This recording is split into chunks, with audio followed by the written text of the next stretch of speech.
एक गांव में एक किसान रहता था। उसका नाम था राम प्रसाद। वह बड़े खुले दिल वाला था और उदार व्यक्ति था।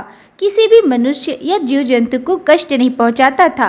राम प्रसाद ने अपने खेत में टमाटर बोए हुए थे और अब उनकी पकने का समय था, यानी लाल होने का। खेतों के पास ही एक जंगल भी था जहां बंदर भी रहते थे। कभी कभी बंदरों की टोली राम प्रसाद के खेत में उतर आती और खूब टमाटर खाती, पर राम प्रसाद ने उन्हें कभी किसी डंडे या पत्थर से नहीं मारा।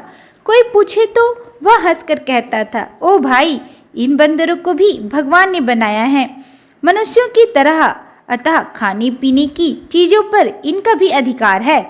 एक बार राम प्रसाद बहुत थका हुआ था। वह थोड़ी झपकी लेने के लिए खेत की मेड़ पर ही लेट गया। फिर उसने अपनी पगड़ी को खोलकर ओढ़ लिया। कई दिन बाद आज फिर बंदर आए और टमाटर तोड़कर खाने लगे। अब उन्हें राम प्रसाद से बिल्कुल डर नहीं लगता था।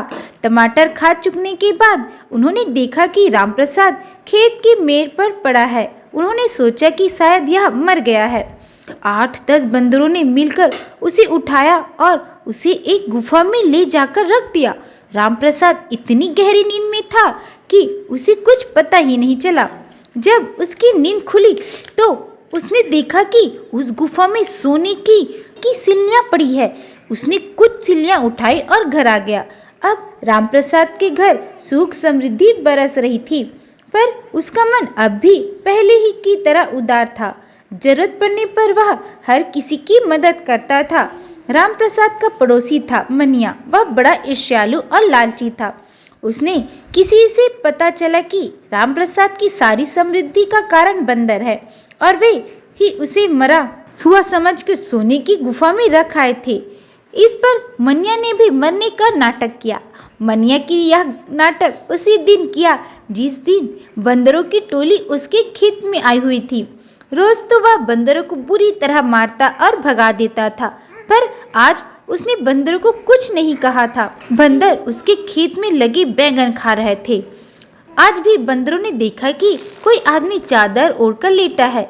बंदरों ने आज भी राम प्रसाद की तरह ही मनिया को भी मरा समझ लिया और वे उसे भी गुफा की ओर ले जाने लगे।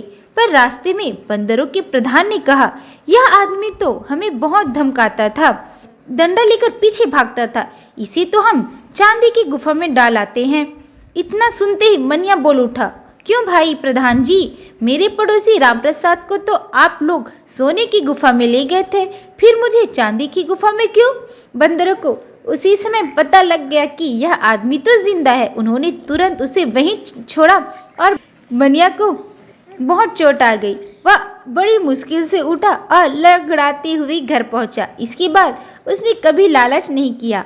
धीरे धीरे उसका स्वभाव भी बदल गया। तो आज की कहानी में बस इतने ही। अगर आप लोगों को मेरा ये वीडियो पसंद आए तो लाइक सब्सक्राइब जरूर करें। मिलते अगले वीडियो में। Bye bye.